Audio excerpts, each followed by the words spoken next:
Over ব্রিজটা ওই জায়গায় কিছু লোকে ওরে ধরছে, ধরার পরে তিনটা আপনি ছুরি দিয়ে গুতা দিছে, দেওয়ার পরে মোবাইলটা কাইটা নিছে, নেওয়ার পরে আবার হাতের রক কাইটা দিছে। তারপরে কষ্ট করে গেট পর্যন্ত গেছে, যাওয়ার পরে আপনার আইডি কার্ড দিয়েছে, কিন্তু সিকিউরিটি ভিতরে এলাও করে নাই। 2 ঘন্টা পরে ওরে ভিতরে নিয়ে এলাও করছে।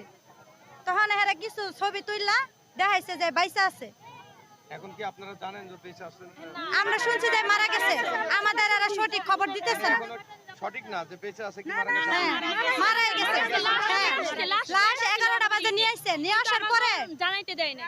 ওনারা আমাদের জানায় না, আরো জোরে সাউন্ড দিয়ে গান ছাড়ছে। আপনাদের দেখাই নাই? না তার আগে নিয়ে গেছে। এখন ওদিকে যে বলতেছে আপনাদের শ্রমিকরাই বলতেছে যে ও মারা যায় নাই, এখন কুমিউদ্দিনই ভর্তি আছে। এটা সম্পর্কে কত আমাদের দেখাক, আমাদের দেখাক।